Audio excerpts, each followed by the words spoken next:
budget's so tight this year, I've been having to do a radio show right before doing PUNM. Oh wait, hold on, one second. You're listening to The Quiet Storm. But yeah, I mean, I'm about to finish up, and I'll just have to call you later, okay? Okay, yeah, that sounds good. Yep, and this is DJ David signing out for The Quiet Storm. KPUNM every Friday, 5 to 10 p.m. All right now, you guys have a good night.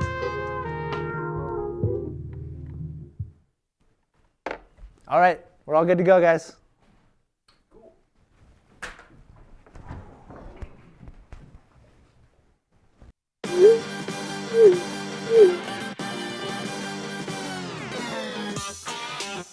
From the 519 studio in beautiful downtown Albuquerque, it's Pick Up New Mexico. This week's guest, Duane Duffy. Musical guests, Sage LaCapa and Kieran Vicente. And now here's our host, Isiah Yazzie.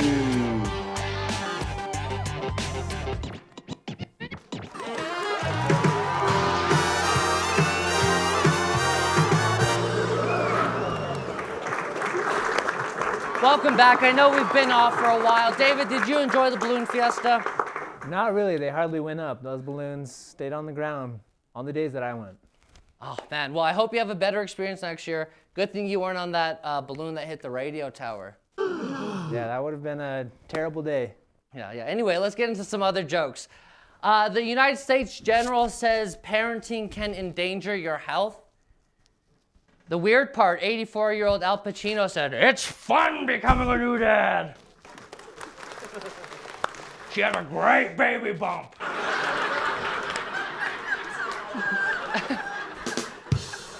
David, do you know how on cigarette packages they have like dirty lungs? Yeah, like on the front, it's just like weird, dirty lungs. Exactly, yeah. I feel like they should put like a dirty diarrhea diaper on a condom package.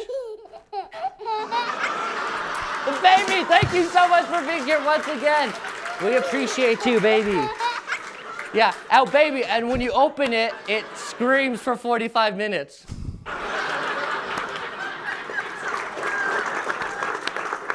Let's see, Michelle, you get this, guys. Michelle Lujan Grisham ended her recent public health order ban, banning all guns from parks and playgrounds. Yeah, but during this time, New Mexico collected 1,700 guns in a buyback program. Yeah, Governor, if you really want to keep New Mexicans safe, you got to start a buyback program for lifted trucks with UNM license plates. Right, David? That helped a lot, I think, especially with like DWIs and road rage. Yeah, and those Amber Alerts. Don't forget those Amber Alerts. Let's see, the New Mexico Taxation and Revenue Department is warning people about letters claiming seizure of property for not paying taxes. Yeah, this is all a scam. It's not gonna affect millennials though, because the only time we respond is when you slide into the DMs. Yeah, as you can tell when I went into the DMs, I've never had anybody slide into them. I've heard of it happening, but never had it happen myself. Yeah. Only a dream for now, right? Yep. Let's see, a man in Japan with 6 partners and wants to have 54 children. Yeah, wants to have 54 children and be named the god of marriage. 4 words from Pickup New Mexico. Move over Nick Cannon. Got a new god of marriage in town.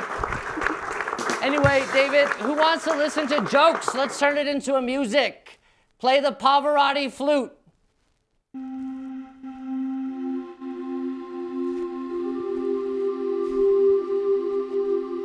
Okay, next one, David.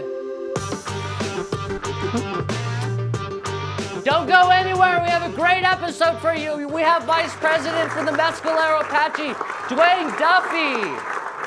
Yeah, musical guests, Sage LaCapa and Kieran Vicente. Don't go anywhere. We'll be right here.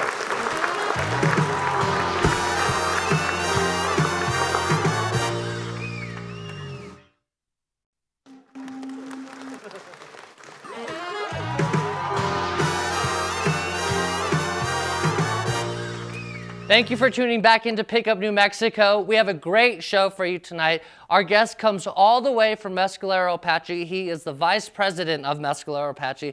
Please welcome to Pick Up New Mexico, Duane Duffy. Good, how are you today? Good. Good. Glad to be here. I know, I'm so happy. I feel like, I feel like I always see you everywhere when we're at different events, and we know a lot of mutual people, and so it's good to finally sit down and get to talk to you and not feel like we're always in a rush. I know you're pretty busy, right? Oh yeah. I mean, when you're the spare, you get to do all the other things, and while other people do the hard work. So Exactly. It's not too bad. Well, that's great to hear. That's great to hear. And I know most of our viewers here probably don't know, but you're the vice president of Mescalero Apache. Where is Mescalero Apache for viewers who don't know where that's at? So Mescalero is actually 3 hours about southeast of Albuquerque. We're about an hour and a half north of, actually an hour and 45 minutes north of El Paso. So we're in the southern part of the state. You're in a battleground part of the state. Oh yes, Congressional District 2. Let's go, Gabe Vasquez. That Congressional District 2 is going to be a hot one this year. I've been kind of watching it kind of play out at home, and one meme that I like is when Wendy Williams is like, you know who's jealous of Beyonce? And then everybody's like, oh, you know who's jealous? I messed that joke up. Anyway, so it's good to be here with you. So when you were young, you grew up in Mescalero? Yes, I was born and raised on a reservation. I went to school there up until first grade. Then I transferred to Ruidoso, the town right next to the reservation, and so I did K through 12 there in Ruidoso. I was not at all into sports, as you can tell. Definitely a big band nerd, so I played the trumpet for a long time. Okay. So brass section. Oh yes. I was baritone. Really? Yeah. That's awesome. So maybe we got to do what is it called? A duo or an ensemble. We'll create a brass ensemble. We got to pick up a tuba, maybe a trombone. We'll get it done. But no, I grew up there on the res. I spent my summers running around in the woods and riding horses. I remember me and my cousins. We'd be running through the trees and we would play armies. Armies, yeah. Cops and robbers on your bike, and then you throw the stick into spokes and you go tumbling over. And I don't even know how many times I get off the ground like. Yeah, building character though. Oh God, those native kids, boy, they're tough. They cry for legitimate reasons. Like, why is my hand bit this way? Yeah, why do I need stitches? Exactly. Or if you start crying, what your parents used to tell you? You better be quiet. I'll give you a reason to cry. Yes. And you're like, I'm hurt. Yeah. Exactly. I don't know if you heard the monologue joke, but I'm pretty sure my parents were like, "Damn, I wish we used a condom on Isaiah." Yeah, I heard I was a wild child. So, but when growing up as a kid, did you ever think you were going to be in policy and procedure, kind of vice president of your tribe? So when I thinking back about it, what fascinated me was like law enforcement, public safety, and so armies. I knew I was going to be a firefighter or a police officer, and it just so happens that back when I was younger. Mescalero used to produce at least 8 Type 2 hand crews. We had our hotshot crew. So everybody on the reservation has spent some time, building fire line for wildland fires. Okay. And so I kind of fell into that, took all my training, and got on the fire line a few times. I love to be with the engines because I hate ground pounding. So I was like, let's just go engines, initial attack, and you get out of there. And eventually that transferred into me volunteer with the fire rescue department back at home. Okay. So I became a firefighter EMT, and I did that for about a year after I graduated high school. I took off to college at New Mexico State, so on the weekends I would come back and go to the fire station. And then after a year at New Mexico State University, I transferred to Fort Lewis College in Durango, Colorado, and that's where I finished out my degree program and got my degree in political science, and then came back and went back to work as a firefighter EMT. And the adrenaline you get once you hear those tones drop and there's a fire, whether it's a wildland fire or a structure fire, you get riled up and like, let's go. You ready to go? It's like those UFC fighters. Who slap you a few times and get ready for it. Right. And then, as I was there and, I was kind of seeing what the politics was doing, on the reservation, things were stagnant for a very long time. And I knew that I had the education, I've had the experience, and that I needed to get out there, I needed to do something. So I ran for tribal council for the first time in 2010, got elected. So my first year on council was in 2011. And, I served with a lot of the older people. I call them the old guard. And, they're very cautious about doing new things and, exploring new ideas. And it was always like, well, that's a federal government's job. It's their trust responsibility. And, I always sat there and was like, well, why can't we take care of ourselves? Yeah. Why can't we go out there and, invest in economic diversity? Why can't we go out there and raise our own tribal members up to be entrepreneurs, business owners? Like, that should be us. That's not the federal government's job. And I mean, we talk about sovereignty and we hold it so dear and close to us. Well, let's exercise that sovereignty and let's stop fighting over crumbs from Uncle Sam's table. And so I used to have very spirited debates, with these individuals, but they taught me a lot about the Constitution, the way the tribe works. And, I met a lot of great people within the state. And so in 2012, there was actually a vacancy at the New Mexico Indian Affairs Department. Okay, in Santa Fe? In Santa Fe. And so I applied for the position. I remember I went in and I interviewed with the governor's chief of staff and one of the cabinet directors. And about and what was that like, being Native and going in and interviewing for a political position? It's kind of, you don't really see that often. It happens very rarely. When you consider the state of New Mexico and how many natives have actually served in a deputy cabinet position or a cabinet position as a secretary. Before the Indian Affairs Department was elevated to a cabinet level department, it was almost unheard of. Yeah. And so once it was elevated, then you had Secretary Warren, Secretary Art Allison, and Secretary Zuni. All these people who have come before that. It was the Office of Indian, the Office of Indian Affairs, and so those people who laid the groundwork, like Senator Benny Shendo, he held that position. They laid the groundwork for us to then transition to an actual cabinet department. So I go in there, this young kid. How old was I then? Like 28 or something like that, and. Keith Gardner, who was Susana Martinez's chief of staff, he's this 6 foot something big guy, and I'm just sitting there like, So obviously I did a great job because 2 days later, like, when can you be in Santa Fe? You've been selected as Deputy Secretary of Indian Affairs. Okay. I'm like, what the heck? And so I come in, no idea what I'm supposed to do. Yeah. And so it's one of those, you learn on the job and, you're meeting people. And I was fortunate enough that, I met a lot of the legislators in Santa Fe, and they kind of took me under their wing and started teaching me everything. And, if you want to get X, Y, and Z done, you go see this person.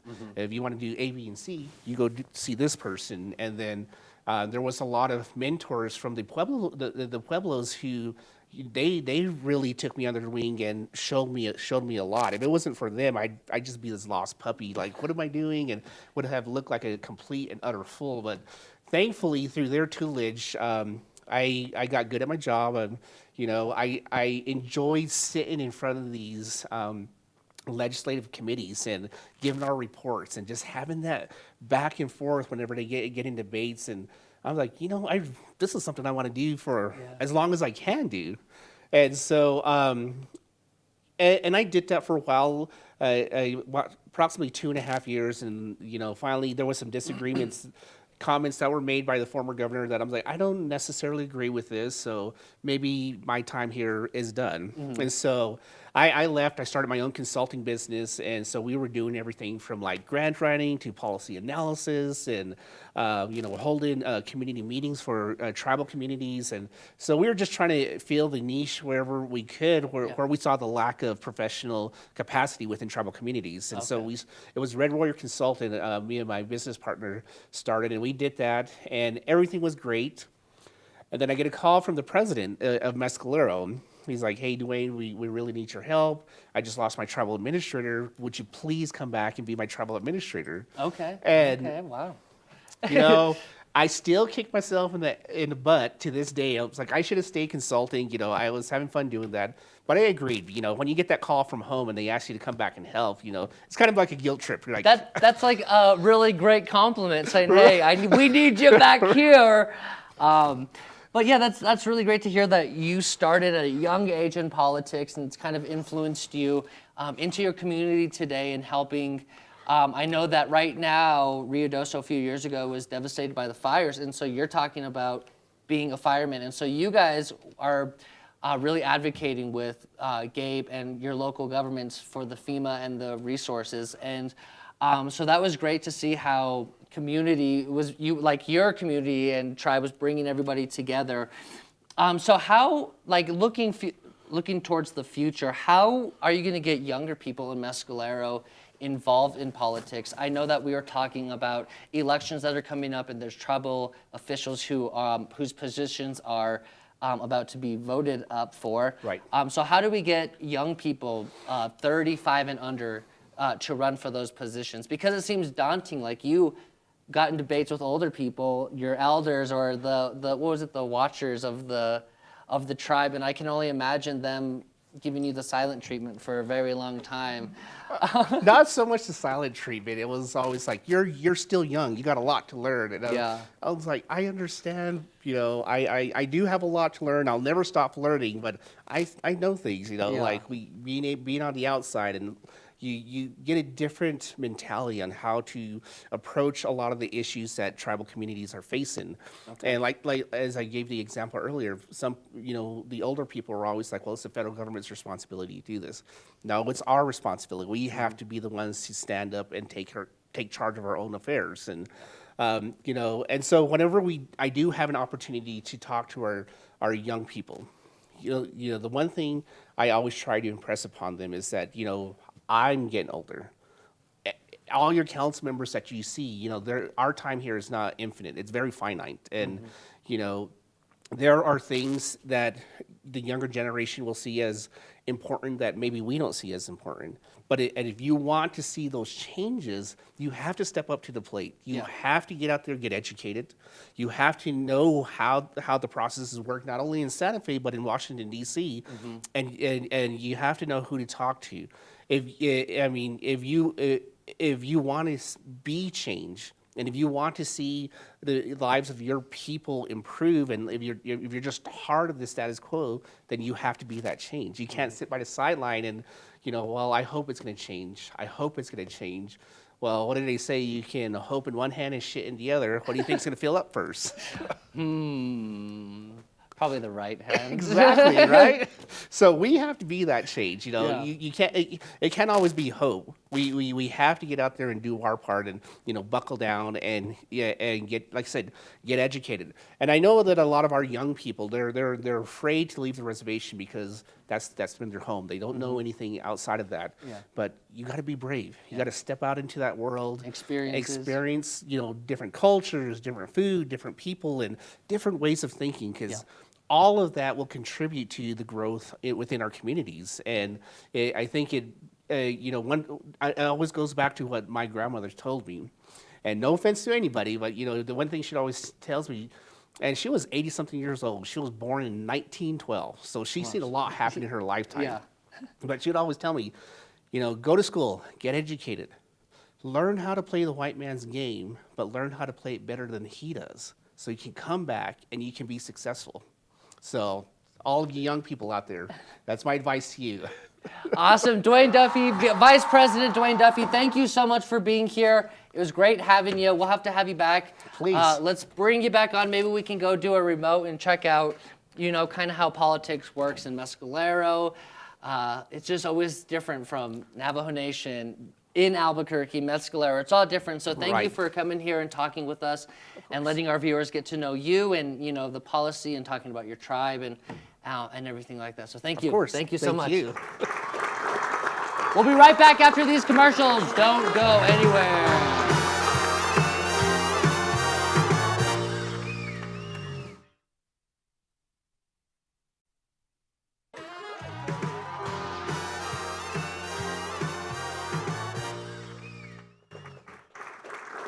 Welcome back to Pick Up New Mexico. Our musical guest tonight has a new single titled Caroline that is out on all streaming platforms. Please welcome Sage LaCapa and Kieran Vicente. Thanks for having us, Isiah. This song is called Golden Wave Woman, and it's about ending loving.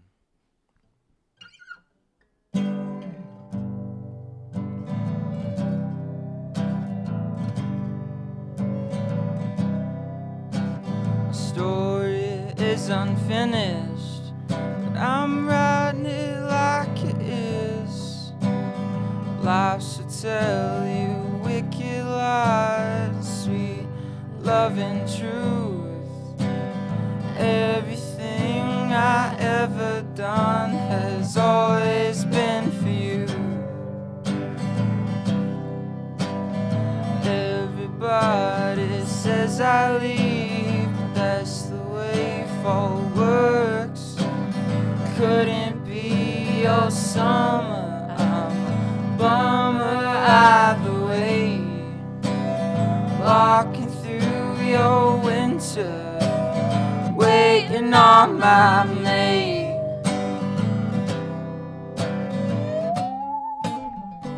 Golden wave woman, give me Indian loving. Let your hair down like water, water, water.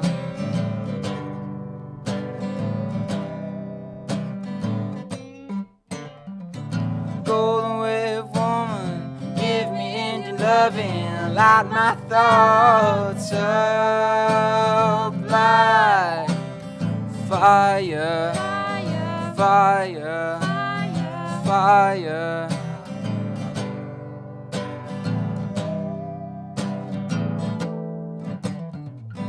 Am I the only boy who's walking in his world of fiction? Walking in his world of addiction, 'cause I'm holding high harder than I hold the girl. Won't you put me on? Won't you put me on?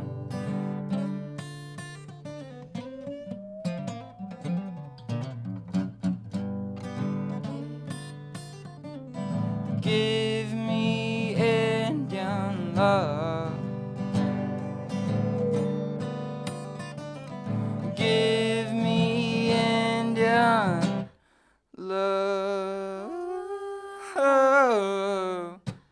Give me Indian love. Love, love, love.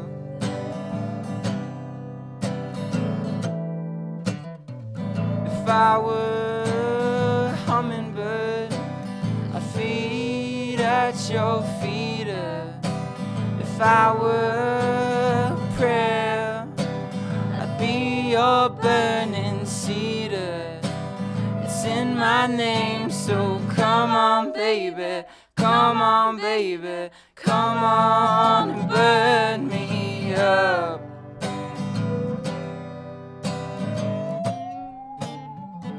Golden wave woman, give me Indian loving. Let your hair down like water, water, water.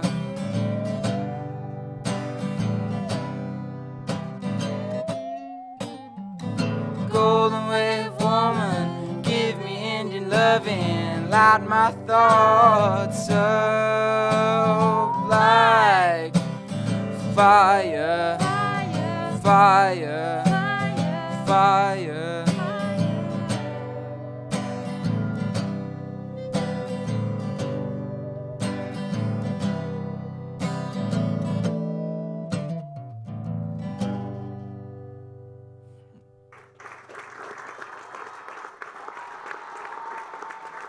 Thank you. And this next song is called Tulipai. It's a fermented corn drink. Yeah.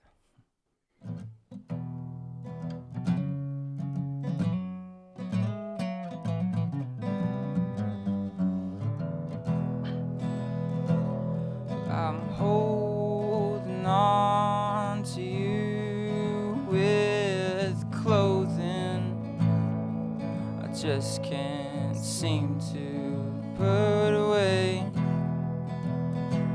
And it's frightening when a broken heart is breaking and growing colder every day.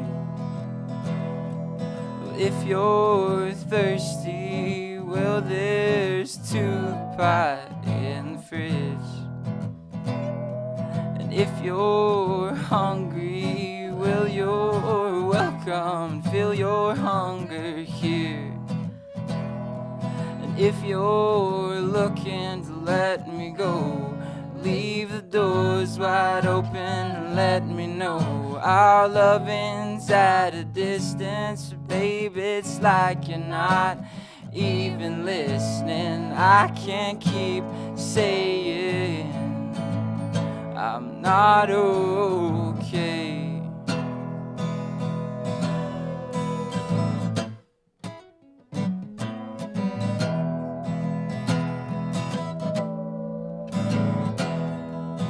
Not even if I try to show it. Not even if I try to say it.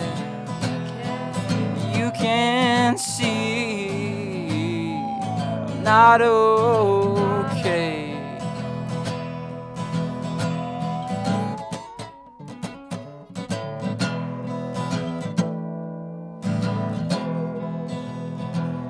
I'm holding on to you with memories I just can't seem to put away. And it's frightening when a darkened mind is crying and growing colder every day.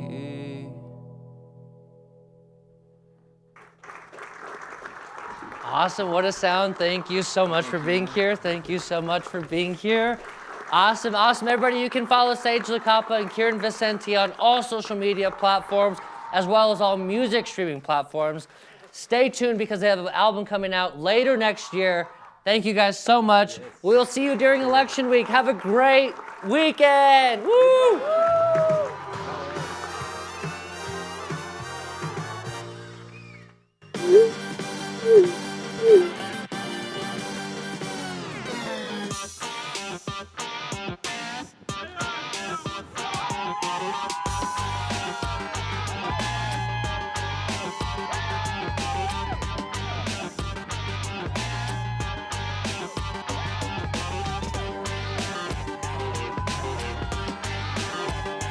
Pick up New Mexico. When politics pisses you off, we pick you up.